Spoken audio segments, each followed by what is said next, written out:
Ferrand vous invite au cœur de l'histoire sur Europe 1.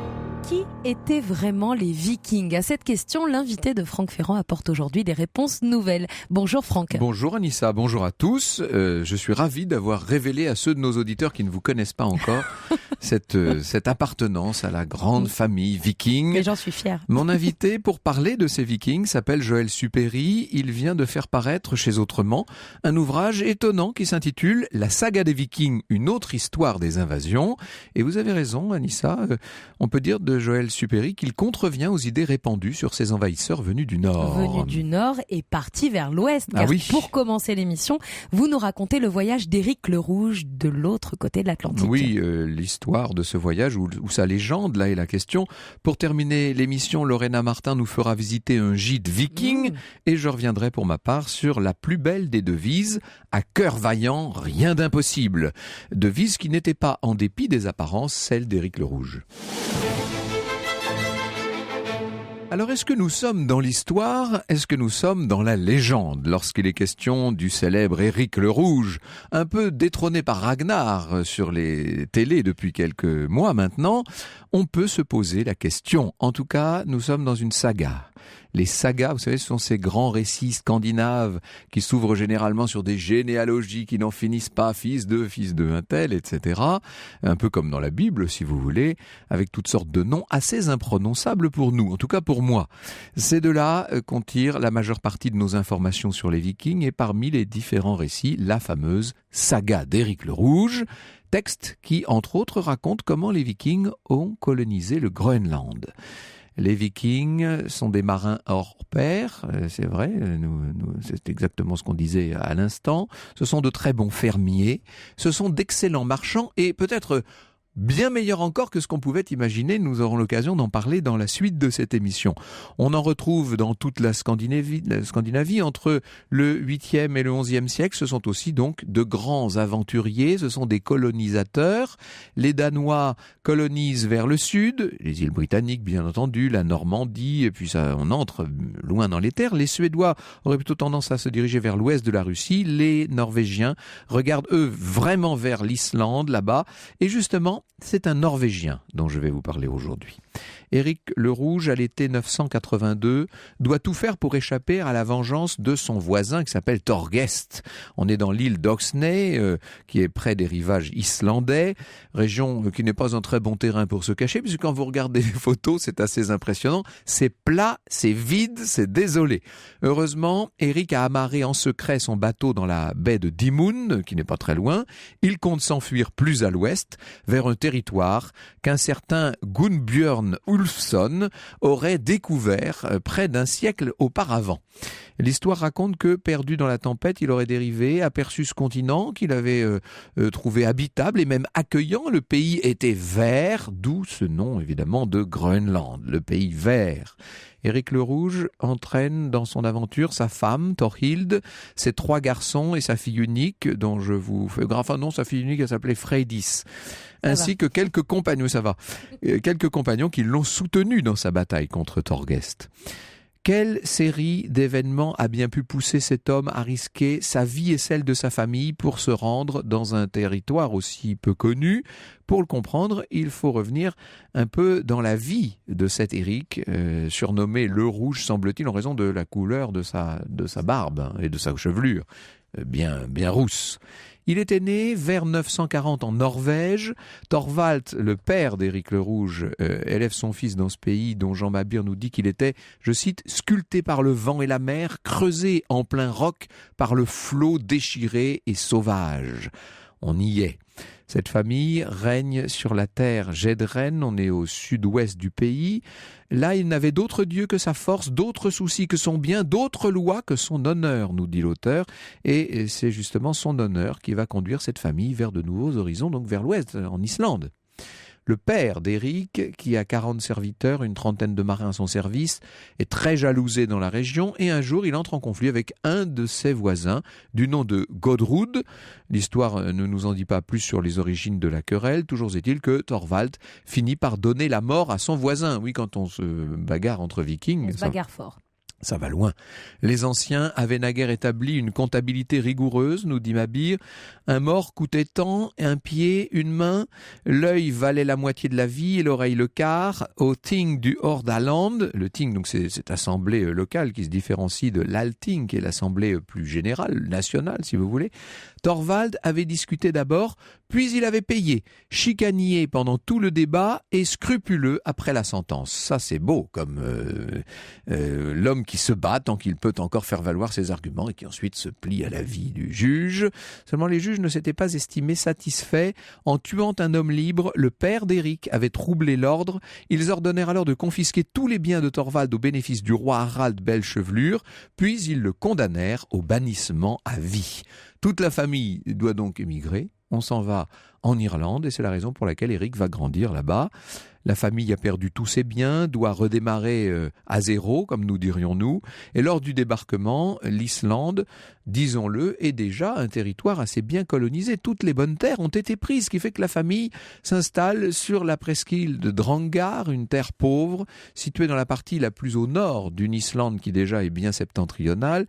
Éric se marie avec Thorhild, donc une veuve à la poitrine généreuse, comme une proue de navire, c'est ce que nous dit en tout cas Mabille. Il choisit de s'établir dans la région de Haukadal, où sa femme avait des propriétés. Il nomme l'endroit Erikstadir, c'est-à-dire le hameau d'Éric, et décide donc de fonder son foyer. La vie dans ce Grand Nord est une vie incroyablement rude, ai-je besoin de vous le dire.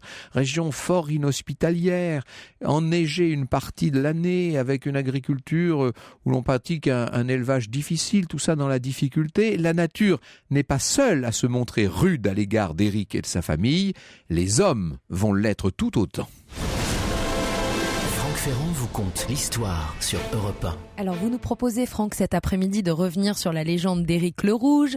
Sa famille a été bannie de Norvège, on l'a suivi avec vous. Il a dû s'installer en Islande. Il s'établit dans les terres tout de même assez inhospitalière au nord de l'île. Pour lui et ses proches, ça se traduit par une vie très difficile, pleine de dangers. Alors avant de continuer son histoire et de savoir ce qui va se passer, je voudrais quand même vous poser une question, Franck. Ça fait longtemps que les Vikings sont présents en Islande ? Non, pas tellement longtemps, semble-t-il. Justement, nous étions en train de parler avec Joël Supéry pendant l'interruption de la déforestation rapide de cette île. On y reviendra tout à l'heure. Ça a joué un rôle sans doute très important. On pense que l'Islande a été découverte par les habitants de l'Irlande à peu près au 8e siècle, pour autant qu'on sache. Les Vikings, surtout norvégiens, semblent commencer à s'y établir dans la seconde moitié du 9e, notamment à l'ouest de l'île. Et puis bien sûr, le climat étant rude, la colonisation se fait par petits à-coups. Cette terre présente quand même quelques intérêts, notamment du point de vue de la pêche, j'ai besoin de le dire. Des migrations ont lieu. En 930, l'Alting, donc cette assemblée que j'évoquais tout à l'heure, est mise en place. C'est donc un territoire habité, organisé, que connaît Éric, ce qui n'empêche pas les conflits et les violences, vous l'aurez compris. Et comme son père autrefois, voilà que notre Éric va se mettre à dos un de ses voisins. Or, peu de temps après, le voisin en question vient à mourir de manière étrange. Une falaise voisine s'effondre et réduit en miettes la demeure du pauvre homme, ce qui semble avoir tué par la même occasion toute sa maisonnée. Alors, c'est vrai que les tremblements de terre ne sont pas exceptionnels dans la région, mais beaucoup vont soupçonner le Norvégien d'avoir, d'une manière ou d'une autre, aidé la nature, si vous voyez ce que je veux dire. Les Vikings sont un peuple très superstitieux. Est-ce qu'Éric aurait fait appel directement à Thor, à Odin ? En tout cas, un parent du défunt, un certain Eyjolf l'infect, ça ne s'invente pas. Dès qu'on parle des Vikings, ça devient pittoresque, vous avez remarqué. Surnom qui font peur. Ce Eyjolf décide de se venger. Il s'en prend à 2 serviteurs d'Éric. Bien sûr, ça rend notre Viking très en colère. Il entreprend de se faire justice lui-même pour en finir avec l'infect, en lui assénant un coup d'épée dans le crâne. Pour aller jusqu'au bout de sa logique, il assassine aussi un ami d'Eyjolf. Or, il y a une chose que les Vikings ne tolèrent pas, c'est que l'on tue un homme libre. Et de ce point de vue, on peut dire que la justice se montre assez impitoyable envers les assassins. Donc, le Rouge est convoqué par l'Alting, par cette assemblée. On est là aux alentours de 980. Je cite Liliane Crété. L'Althing se réunissait pendant 15 jours chaque année dans une plaine située à une 60aine de kilomètres de Reykjavik. Il n'y avait ni roi ni noble, l'autorité d'un homme se mesurait au nombre de ses partisans. Sur les 400 chefs de clan que comptait l'île, 36 exerçaient le pouvoir, entourés chacun de 2 conseillers. Ceux-ci se retrouvaient donc chaque été au pied d'un rocher pour parlementer. C'était là l'occasion pour les Islandais d'affirmer leur unité, d'exposer leur cas au jugement des Godi, les législateurs, comme aussi, nous dit-on, d'acheter une épée, arme suprême du chef viking, de vendre une terre, de marier une fille, d'exhiber ses plus beaux vêtements ou de faire la fête. Et c'est la foire, si vous voulez, la grande réunion annuelle.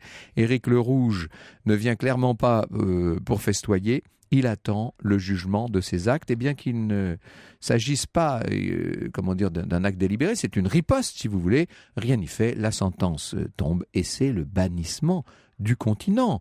Sentence qui n'est peut-être pas aussi rude que celle qu'avait dû accepter son père, puisque ça lui laisse la possibilité de s'installer dans un des nombreux archipels islandais. C'est du continent qu'il est chassé. Il embarque, met tous ses biens sur des bateaux, sa femme, ses 4 enfants, en direction de la petite île d'Oxney, à quelques-uns de nos kilomètres du rivage. Il faut tout recommencer à zéro, se réapproprier la terre, construire un nouveau foyer pour mettre la famille à l'abri, parce que la vie est encore plus dure sur cet îlot, en proie au vent, aux embruns, à toutes les intempéries possibles. Éric se lie d'amitié avec Thorgest, un de ses voisins, relation qui, une fois encore, ne va pas survivre à la convoitise ambiante. En arrivant à Oxney, Éric n'a presque rien, si ce n'est les 2 Zinstafar, c'est-à-dire les colonnes d'honneur, si vous voulez, qu'il a hérité de son père, qui ont une valeur très, très symbolique dans la culture viking, sorte comme des poutres en bois sculptées, si vous voulez, à l'effigie de Thor et d'Odin. Ce sont ces colonnes qui supportent le toit de la maison. Il faut aussi noter qu'on est dans un pays qui est peu boisé, donc matériaux vraiment rares. Un jour, Thorgest vient voir Éric pour lui demander un service. Il voudrait lui emprunter ces fameuses Instafar. Éric n'est pas vraiment heureux à l'idée de se séparer de ce qu'il considère évidemment comme son bien le plus précieux, mais puisque Thorgest a été accueillant, puisqu'il l'a aidé dans son installation, il n'ose pas trop lui refuser.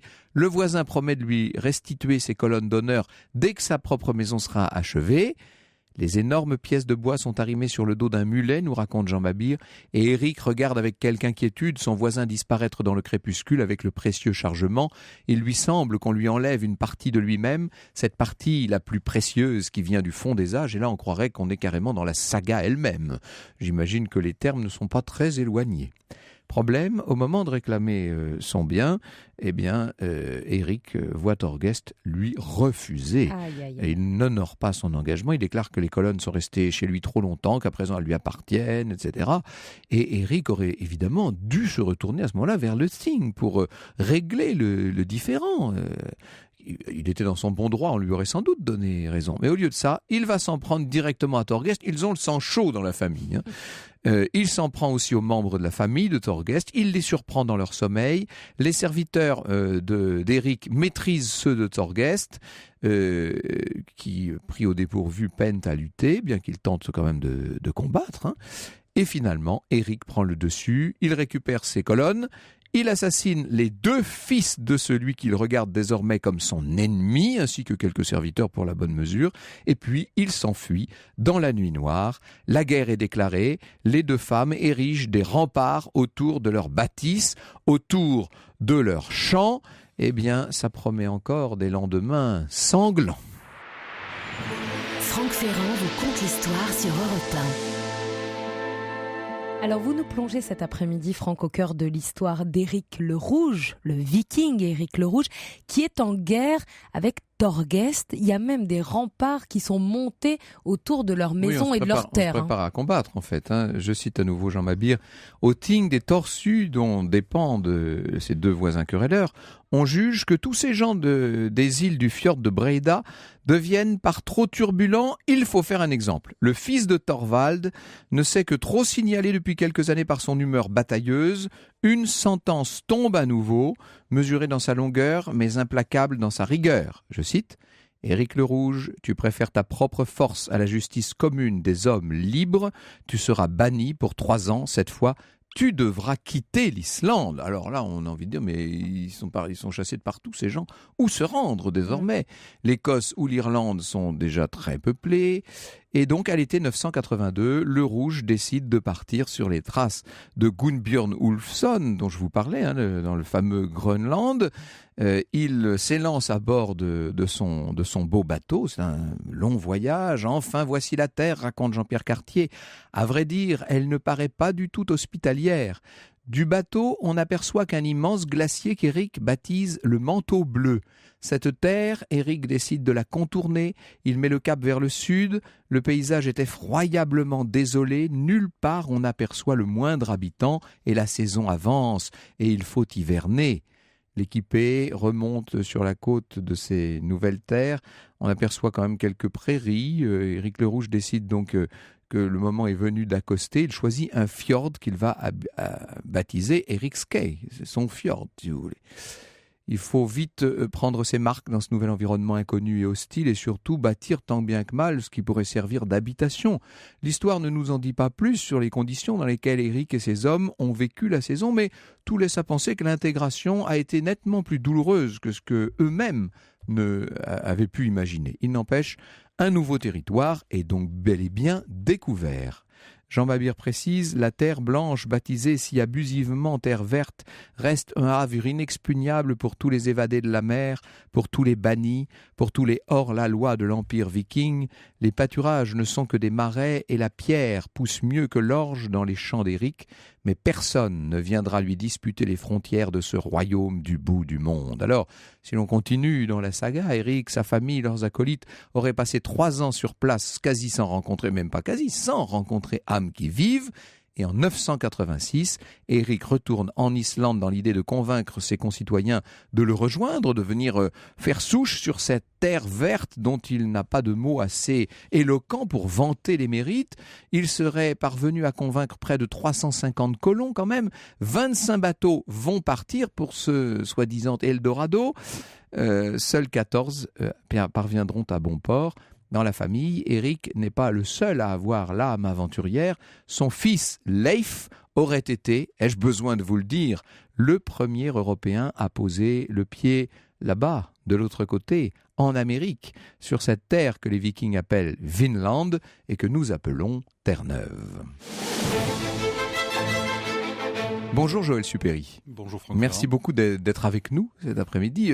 Vous avez travaillé sur les Vikings. Nous allons voir les conclusions que vous tirez qui sont tout à fait nouvelles, passionnantes, qui ouvrent des horizons. Disons pour commencer que c'est justement en vous intéressant au Vinland, en essayant de voir comment des Basques, au départ, sont allés chasser la baleine à la Terre-Neuve en s'inspirant de techniques scandinaves que vous vous êtes intéressé aux Scandinaves eux-mêmes et aux Vikings donc. Mais effectivement, étant originaire du sud-ouest, je m'étais intéressé aux navigations basques. Et les Basques avaient cette particularité qu'ils chassaient la baleine avec des techniques scandinaves et prétendaient avoir atteint l'Amérique précolombienne. Et ces deux originalités, ils les avaient en commun avec les peuples du Nord. Eh oui, il y a rarement de grandes coïncidences dans l'histoire. Les coïncidences recouvrent toujours des réalités, en fait. Ben, c'était une question, en tout cas, qu'il fallait éclaircir. Et du coup, je me suis posé la question, à quel moment les Basques et les Scandinaves avaient pu avoir contact, avaient pu entrer en contact. Et il y avait toute une théorie normande qui disait que c'était sans doute des baleiniers venus du Cotentin qui, au XIe siècle, arrivèrent dans le sud-ouest et transmirent les techniques de chasse scandinaves aux Basques. Bon, il se trouve qu'il n'y a aucun texte qui ne mentionne ce voyage des chasseurs de baleines du Cotentin. Par contre, en 2003, quand je suis arrivé à Cap-Breton qui était le port d'embouchure de l'Adour au moment des invasions vikings, je demande d'où vient ce nom un peu étrange sur une côte sans cap ni breton. Et alors, le monsieur m'explique qu'il y a 5 ou 6 hypothèses. Et je lui dis, mais est-ce que ça pourrait être un nom d'origine scandinave ? Et là, il fait des yeux ronds comme des billes. Et me dit, mais c'est marrant que vous disiez cela. Je dis, pourquoi ? Mais parce que tous les ans, au mois de décembre, on érige une tour en bois sur le parvis de l'église Saint-Nicolas. Et le 24 décembre, à la sortie de la messe de minuit, on y met le feu. Et ce feu commémore une victoire des Cap-Bretonnais sur les Vikings. Bon, nous étions dans le sud-ouest. Comme tout le monde, je pensais que les Vikings, c'était la Normandie. Et là, premier village où je débarque, on me parle de Vikings et de traditions de 12 siècles qui continuent d'être pratiquées encore aujourd'hui. Et donc, 3 jours plus tard, je suis à la Société historique locale et je commence à lire tous les articles qui ont été écrits sur le passé de Capbreton. Et puis, forcément, il y a des éléments qui m'interpellent. Je plonge dans les archives gasconnes pour savoir ce qu'on dit des invasions vikings. Et là, je tombe sur des textes dont je n'avais jamais entendu parler dans aucun texte ou aucun ouvrage traitant des vikings. Et ces textes évoquent l'invasion de la Gascogne, très tôt, dans les années 840, par les vikings. Et cette invasion ne correspond pas à un raid de pillage. Alors ça, nous allons y venir. Je suis heureux que vous ayez pu d'entrée de jeu, développer cet aspect de vos travaux, parce que c'est ce qu'il y a de tellement fort, tellement nouveau, et ça nous ouvre encore une fois sur ce qu'on appelle, nous, les invasions normandes, des horizons tout à fait nouveaux. Revenons, avant cela, si vous le voulez bien, sur l'histoire de notre Éric le Rouge, là, et de ses déboires au Groenland, et de sa colonisation du Groenland. Le pays qu'il trouve n'est pas si vert qu'il l'a dit, somme toute. Eh bien, en fait, ce qu'il faut savoir, c'est qu'à l'époque, on a une période de réchauffement climatique. Donc il est peut-être plus vert qu'aujourd'hui. Il était plus vert qu'aujourd'hui et surtout, il était préservé. Quand les Vikings arrivent en Islande, 25% du pays est couvert par des forêts et des pâturages. Tout le centre de l'île est couvert de pâturages. Et les Vikings vont naturellement traiter ces terres comme ils traitent la Norvège, c'est-à-dire qu'ils vont exploiter les forêts pour faire leurs maisons, leurs bateaux, leurs feux. Ils vont envoyer leur bétail dans les hauts pâturages. Sauf que l'Islande, c'est pas la Norvège et que le temps de croissance des végétaux va être beaucoup plus lent. Et on va aboutir à quelque chose d'extraordinaire, c'est-à-dire que en quelques années, les Vikings vont détruire tous les pâturages du centre de l'Islande et ils vont quasiment détruire toutes les forêts d'Islande. Une déforestation massive, mais qui est assez classique dès que s'installe une communauté humaine quelque part, d'ailleurs. Elle est habituelle, sauf que d'habitude, la forêt se renouvelle. Aujourd'hui, la forêt couvre 1% de l'Islande. Objectivement, c'est une des plus grosses catastrophes naturelles dues à l'homme dans l'histoire de l'humanité. La façon dont l'Islande, du coup, s'est complètement... C'est pelé, en fait. Elle s'est pelée, puisque, évidemment, une fois qu'on a enlevé les pâturages, les vents ont porté la terre, et tout le centre de l'Islande est devenu caillouteux, alors qu'il était couvert de prairies à l'origine. Et évidemment, ce qui arrive en Islande va également arriver au Groenland, où effectivement les Vikings arrivent dans une période de réchauffement climatique, et donc ils sont assez en confiance, parce que... par certains côtés, le Groenland était beaucoup plus vert qu'il ne l'est aujourd'hui. Et donc, ils vont traiter le Groenland comme ils ont traité l'Islande, comme ils traitent la Norvège. Et ils vont exploiter les marchandises. Les marchandises, les forêts notamment, et tout ce qu'ils trouvent. Le problème, c'est que le mode de vie scandinave est fondé sur le bois. Ils ont besoin de bois pour faire leur maison, pour faire leur bateau, et pour forger également tout ce dont ils ont besoin. Et pour avoir 1 kilo de charbon de bois, il faut détruire 4 kilos de bois. Et donc, les Vikings avaient un mode de vie qui était énormément consommateur de bois, et le Groenland n'était pas en mesure de fournir ce bois. Et donc, forcément, à un moment donné, ils allaient se retrouver dans une impasse. D'où la nécessité d'aller constamment coloniser de nouvelles terres. Dans les sagas, les nouveaux sites sont presque toujours expliqués par des bannissements, en fait. Est-ce que ces bannissements sont symboliques ou historiques, d'après vous ? Est-ce que les sagas reflètent des événements qui ont eu lieu, ou est-ce qu'elles essaient d'expliquer l'inexplicable ? Non, le bannissement était une pratique très courante. Partout où les Vikings sont allés, ils ont amené leur tradition de bannissement. Ils n'avaient pas de prison, ils n'avaient pas d'administration judiciaire. C'était le peuple qui rendait la justice à l'Althing. C'était une sanction, une sentence plus lourde que le bannissement tel que nous le concevons de façon moderne. C'est toujours dur, un bannissement. Mais dans une société aussi profondément fusionnelle que peut l'être la société viking, un bannissement, c'est une forme de petite mort, quand même. C'est-à-dire qu'on vous coupe de vos racines vives. Absolument. En fait, dans le monde scandinave, vous appartenez à une communauté. C'est ça, voilà. Et même l'intérêt du chef s'efface derrière l'intérêt de la communauté. Le roi, quel qu'il soit, même Ragnar le plus puissant, va être élu par ses hommes. Et donc, quand la communauté décide qu'un individu doit être mis à l'écart, eh bien, cette mise à l'écart, elle est totale. Donc on lui prend tous ses biens et du coup tous les gens qui sont dans sa dépendance n'ont plus de biens pour vivre et donc sont obligés de partir avec lui. Et si le bannissement est violé, eh bien n'importe qui a le droit d'exécuter le banni qui trahit la collectivité, en fait. Qui est parjure, d'une certaine manière. Donc, Éric a colonisé une partie du Groenland, c'est le début de cette installation, et c'est son fils qui va traverser, qui va aller, lui, carrément jusqu'à Terre-Neuve. On va toujours plus à l'ouest chez les Vikings. Les Vikings ne sont pas ils ont voyagé, ils savent que plus on va au sud, plus il fait chaud. Et plus il fait chaud, plus il y a de végétation. Et donc, il est effectivement probable qu'une fois qu'ils sont arrivés au Groenland, une fois qu'ils ont pris conscience que il y avait quelque chose en face, longer les côtes vers le sud devient une démarche complètement naturelle. Alors les Vikings, chez nous, nous les appelons les Normands. Ils ont profondément marqué non seulement les consciences, mais l'inconscient collectif. Il est assez extraordinaire de voir qu'à plus d'un millénaire d'écart, l'image même de ces envahisseurs continue de véhiculer de l'effroi, de l'inquiétude, du rejet. C'est très intéressant de voir que ce que vous nous racontez sur les invasions normandes est assez différent de l'image qu'on s'en fait. Nous y venons dans un instant.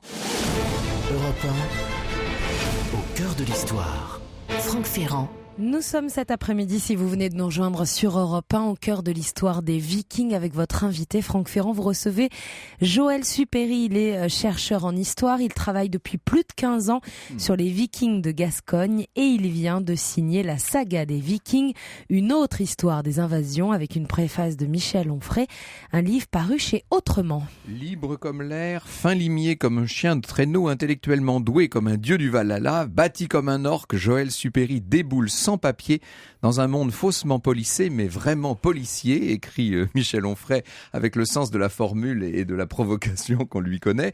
Et c'est vrai que ce monde de la vikingologie, comme il l'appelle, est assez codifié, bien entendu, que certaines idées, certaines façons de penser, certaines présentations des choses perdurent depuis maintenant des décennies, pour ne pas dire plusieurs générations. Et il est assez difficile de s'affranchir comme ça de certaines idées reçues. Oui, tout à fait. Mais en fait, la particularité des Vikings dans le domaine historique, c'est que les Vikings étaient des clients très peu intéressants pour les historiens. Eh oui. C'est des personnes qui n'écrivaient pas. Beaucoup de légendes, très peu d'archives. Donc un historien sans écrit, oui. il considère impuissant. Et aujourd'hui, vous demandez à un historien, il vous dit non, moi je sais pas, demandez aux archéologues. Et en fait, les Vikings ont été traités par les historiens comme des hommes préhistoriques perdus dans un temps historique. Et lorsqu'il s'agit ce que vous racontez fait beaucoup penser au cas des Gaulois. Nous parlions de ça d'ailleurs avec Bruno il y a quelques semaines. C'est tout à fait le même genre de cas de figure, disons. Ouais. Peut-être qu'il y a plus d'historiens qui s'intéressent aux Gaulois, cependant. Pas certain. Pas certain, peut-être. Bon. Oui. Enfin, quoi qu'il en soit, les historiens n'étaient pas intéressés par les Vikings. Il faut voir aussi une chose, c'est que autant dans le monde anglo-saxon, les Vikings sont aimés parce qu'ils correspondent à une période glorieuse pour eux. C'est la période où l'Angleterre, en tant que royaume, va s'affirmer et où Alfred le Grand, le plus grand des rois anglais, va se mettre en valeur.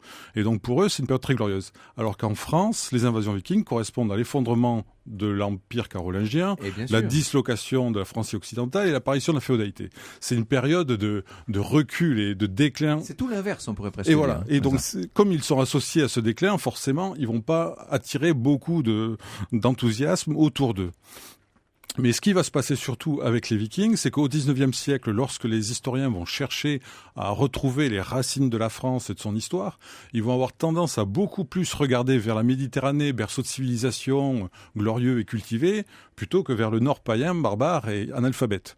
Et donc, naturellement, les chercheurs français vont surjouer les origines méditerranéennes de la France aux dépens des origines moins nobles, entre guillemets, moins civilisées. Et ce qui est intéressant, et on comprend pourquoi Michel Onfray vous présente un peu comme un franc-tireur, c'est que ce biais historiographique, vous le contournez complètement. Vous nous dites que l'historiographie, donc la série des livres écrits sur les Vikings, a occulté un fait très important, c'est qu'on parle toujours de la Normandie, etc.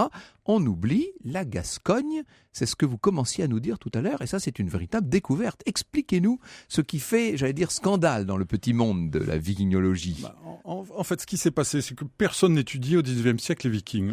Surtout après 1870, on perd l'Alsace et la Moselle, et donc tout ce qui était germanique, on évite. Et vient 1911. Et en 1911, il est question de célébrer le millénaire de la Normandie.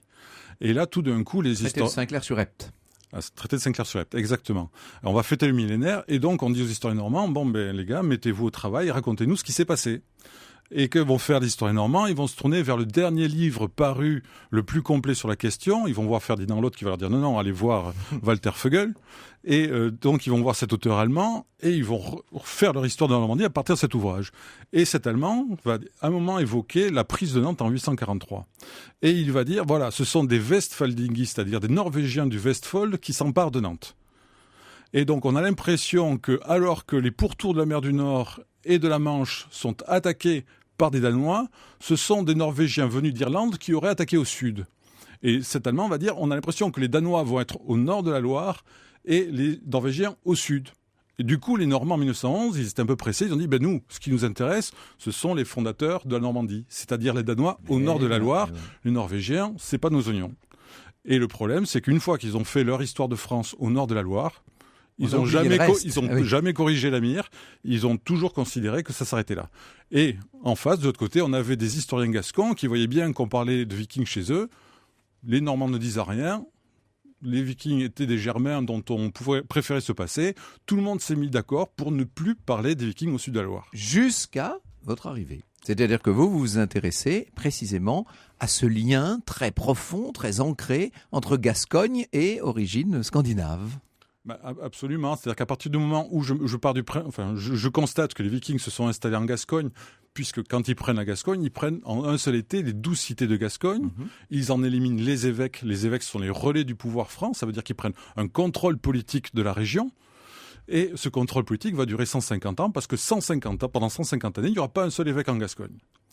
Et donc, quand vous avez un phénomène comme les invasions vikings qui commence par une attaque de cette ampleur sur un territoire, ça s'appelle une ambition politique. Et quand vous avez un phénomène qui commence avec une ambition politique, ça s'appelle une guerre. Ça s'appelle pas un déferlement anarchique de pillards de monastères. C'est-à-dire on a l'impression que ce sont toujours, quand on nous présente les Normands, on voit toujours des espèces de personnages qui arrivent de façon sporadique, hirsutes, qui brûlent et qui ravagent sur leur passage, et qui n'ont pas de vision globale. Vous nous dites tout le contraire, vous, en fait.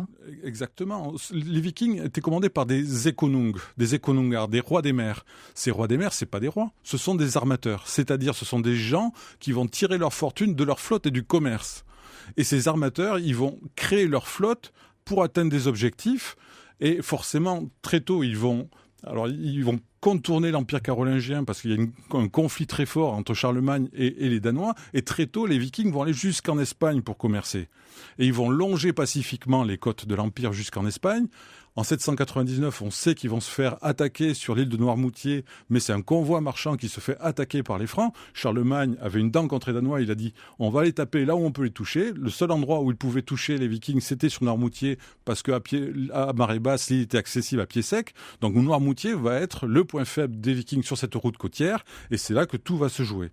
Et les Vikings, en fait, ils vont disposer sur la côte à peu près tous les 150 km de base.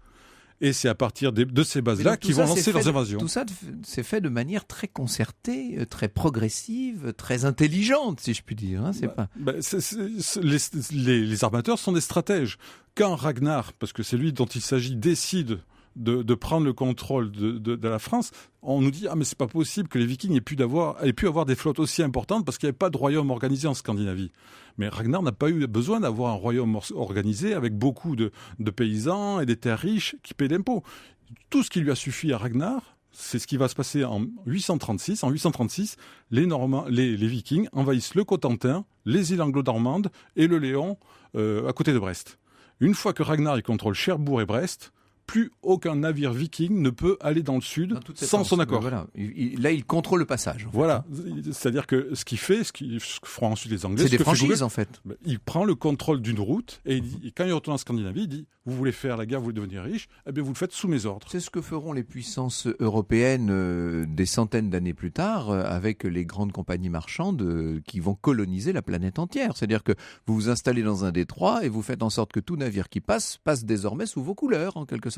Il a procédé de cette manière. C'est exactement cela. Est-ce que les mœurs qui seront celles de cette Europe conquérante du XVIIe ou du XVIIIe siècle sont nées, d'après vous, de la tradition commerçante et expansionniste danoise et norvégienne? De toute façon, la manière dont les Anglais ont conçu leur empire colonial était très différente de la manière dont les Français ont conçu le leur. Oui. Pour les Anglais, c'était Suez, c'était Aden, c'était Singapour, Hong Kong. C'est-à-dire que ce qui les intéressait, c'était les détroits. Une fois que vous contrôlez les détroits, vous contrôlez tout. Les Vikings vont contrôler les détroits. Ils vont contrôler les caps, ils vont contrôler les détroits. Et le plus important pour eux va être le détroit qui relie l'Atlantique à la Méditerranée, puisque c'est ce qui va intéresser Ragnar, c'est prendre le contrôle d'une route commerciale majeure. Et cette route, il va choisir la plus belle. C'est celle qui va de l'Atlantique à la Méditerranée, qui passe par la Gascogne.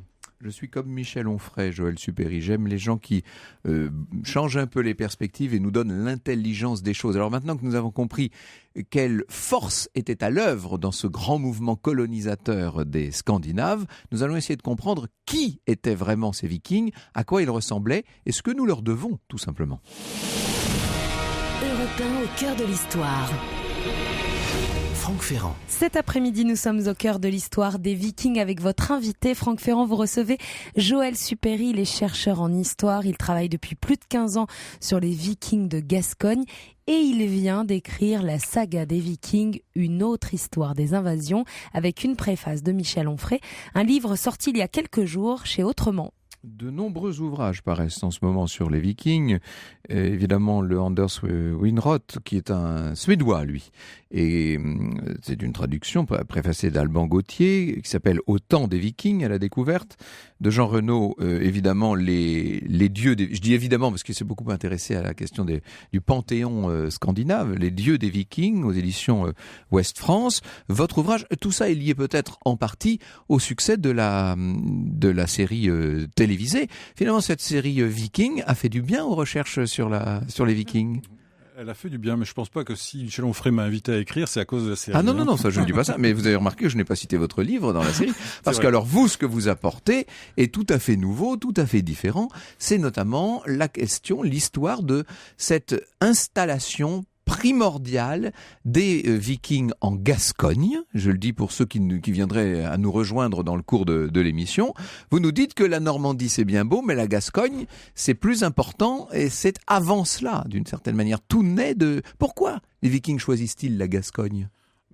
Parce que Ragnar, qui était roi du Vestfold, s'est très vite retrouvé dans une position d'infériorité par rapport à son voisin, le roi de Danemark. Et en 813, le roi de Danemark annexe le Vestfold. Et Ragnar ne veut pas se lancer dans une guerre qui, de toute façon, est perdue d'avance. Il décide d'aller conquérir la plus belle des routes commerciales. Et cette plus belle des routes commerciales, elle passe pas par la Seine, elle passe pas par le Rhin. C'est celle qui relie l'Atlantique à Méditerranée. Il ne va pas passer par Gibraltar parce que les Sarrasins, avec leurs galères, interceptent toutes les flottes de commerce. Une flotte de guerre peut passer, mais pas une flotte de commerce qui se déplace uniquement à la voile. Et donc, il va choisir de reprendre la vieille route du Néolithique, celle de l'Étain, qui reliait donc l'Atlantique à la Méditerranée à travers l'isthme aquitain, On tout voit simplement. bien que le but est toujours de maîtriser des routes commerciales et des routes qui sont maritimes. Ai-je besoin de rappeler que les Vikings circulent à bord de leurs fameux navires qu'on appelle les dracars. Alors quand on disait dracars, Régis Boyer hurlait littéralement, mais... En fait, il y a tellement de variétés de bateaux de Vikings que dracar est encore le terme le moins trompeur. Oui. Grosso modo, il va y avoir les Langskip qui sont des bateaux qui se déplacent avec des rameurs qui sont des bateaux de guerre et les Kauskip qui sont des bateaux qui se déplacent uniquement à la voile. Et voilà, donc grosso modo, il y a deux types de bateaux. Quelle est la société viking ? Comment fonctionne-t-elle ? Vous nous avez dit tout à l'heure qu'elle était parfaitement d'une cohésion hors du commun. C'est une société collective qu'on pourrait presque qualifier d'holiste d'une certaine manière. Comment est-elle organisée ? Est-ce qu'elle est patriarcale, matriarcale ? Ça fonctionne comment, cette société ? Alors, elle est relativement matriarcale puisque quand les hommes partent, c'est la femme du chef qui gère la maisonnée. Alors une maisonnée, ça peut être 60, 100 individus, donc ça compte les esclaves et tout le monde. Il y a des esclaves, il faut préciser, cette dimension très importante en fait. Tout à fait. Donc il y a tout ce monde-là, et c'est elle qui pendant tout l'hiver va gérer le stock de nourriture et faire en sorte que chacun ait la part qui lui revient. Et en fait, c'est elle qui a la clé autour du cou, autour de la ceinture, c'est elle qui va distribuer la nourriture pendant tout l'hiver.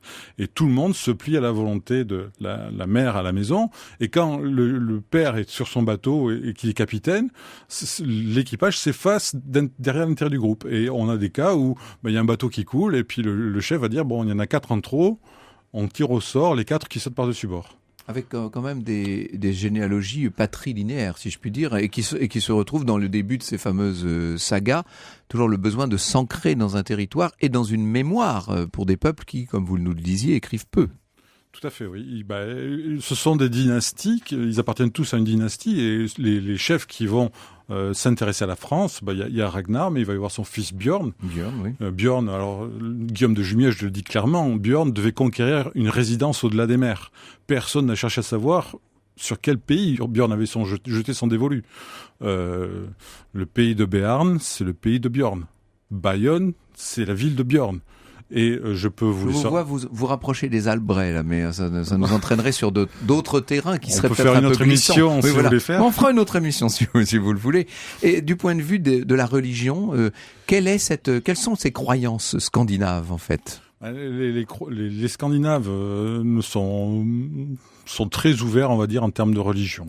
C'est-à-dire qu'ils sont païens, ils sont polythéistes, ils se convertissent volontiers au christianisme ou à l'islam si c'est leur intérêt, mais ils ne font pas de prosélytisme religieux. Ils ne vont pas embêter quelqu'un pour sa religion.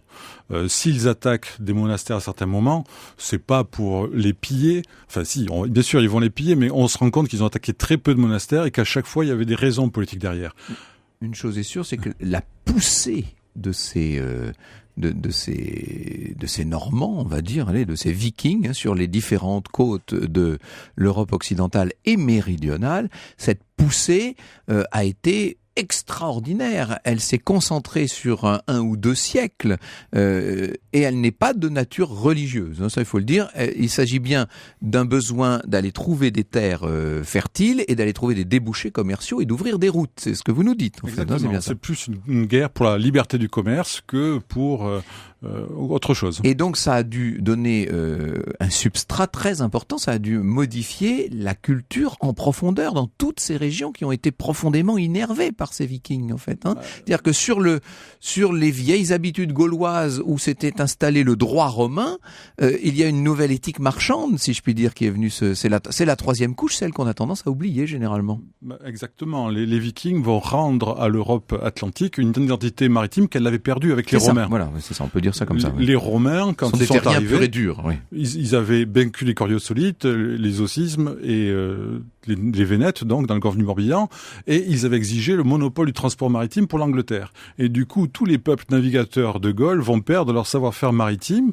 Et quand les Vikings arrivent, en fait, non seulement ils ont perdu leur savoir-faire, mais ils tournent le dos à la mer. Parce qu'à l'époque, mourir en mer, c'était mourir sans sépulture enterrée, et donc être condamné à errer sur les eaux. Et donc, mourir en mer, c'était l'enfer assuré. Et du coup, tous les chrétiens vont tourner le dos à l'océan, et quand les Vikings arrivent, les côtes sont quasiment désertiques. Quand ils arrivent sur la côte de Bretagne, il n'y a personne. Ils ont plein de villas gallo-romaines et de ports abandonnés qu'ils occupent. Dans les terres, oui, mais sur les bords. Sur les bords. Et en fait, on va avoir une chose intéressante, c'est que aujourd'hui, les généticiens ont constaté qu'il y avait plus de gènes scandinaves en Bretagne qu'en Normandie. C'est intéressant. Hein. Forcément, il y a plus de côtes. Et en fait, la cohabitation s'est faite sans problème puisque les Bretons étaient à l'intérieur et les Vikings sont installés sur des côtes désertées.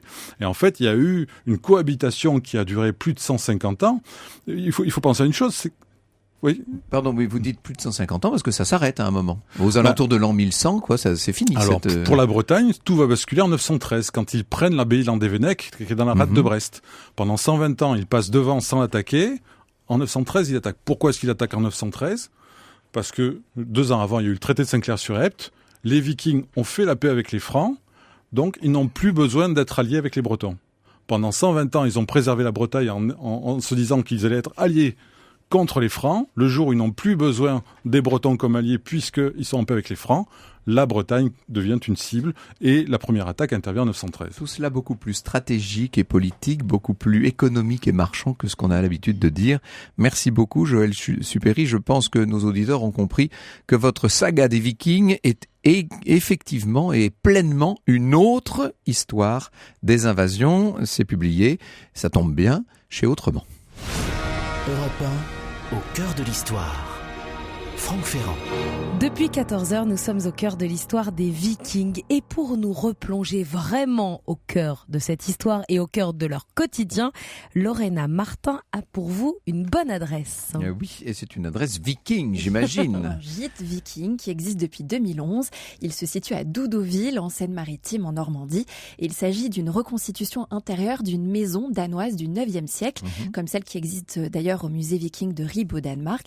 Et on peut y passer une nuit ou un week-end. C'est vraiment une immersion totale dans la vie quotidienne des Vikings. Vous allez le voir.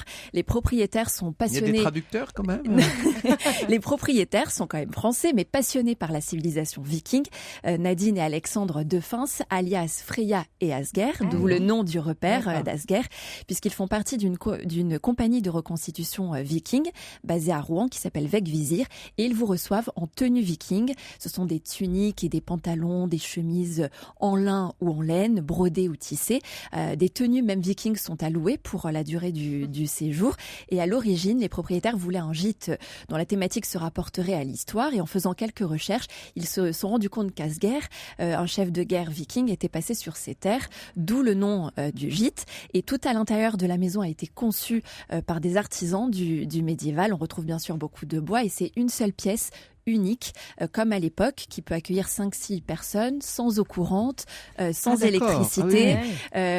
Si on peut, on dépose son portable à l'entrée pour... Il n'y a pas de bain bouillonnant ou de cabine à UV non, on se douche dans un tonneau et on doit soi-même aller chercher l'eau, la faire chauffer dans les chaudrons.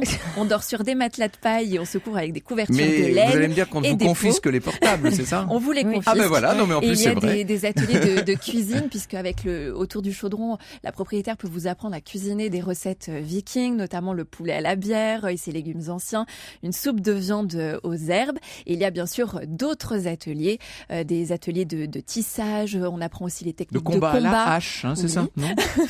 On joue aux échecs. On vous raconte beaucoup d'histoires et de légendes vikings. Et on peut aussi faire des visites, notamment une ferme brasserie à côté qui brasse encore ses bières artisanales comme à la mode viking. Mais écoutez, c'est un véritable retour aux origines. Je sens que ça vous plaît, ça, Franck. Vous avez vu la transition? Merci beaucoup, Lorena Martin. Europe 1, au cœur de l'histoire. Retour aux origines. Et justement, le retour aux origines d'aujourd'hui concerne une citation, une phrase qui irait très bien à notre Éric le Rouge, à cœur vaillant, rien d'impossible. Elle vient d'où cette phrase? Elle vient de Jacques Cœur vaillant, l'homme de confiance, le grand argentier de Charles VII. Il fait pas bon être grand argentier d'un roi et d'être son créancier, en l'occurrence, vous le savez. La citation exprime effectivement la capacité qu'on peut avoir à surmonter les difficultés, aller au bout des choses, si vous voulez. L'expression, elle existait en latin, exactement la même, Audaces fortuna juvat. Jacques Cœur est anobli par le roi Charles VII en 1441 et c'est là qu'il choisit cette devise qui va devenir officiellement celle de sa famille. En vieux français, c'était Aquers vaillant, rien d'impossible.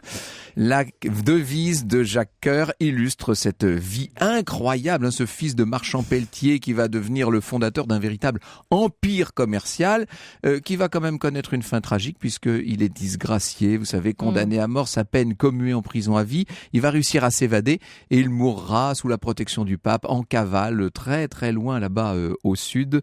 Il mourra, si je ne m'abuse, en 1454. La devise entre dans le langage courant au XVIe siècle.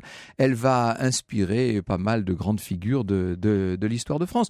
Après tout, c'est Napoléon Bonaparte qui dira, il dira pas à cœur vaillant, rien d'impossible, mais il disait impossible n'est pas français. Voilà, je vois qu'on ne peut rien vous cacher.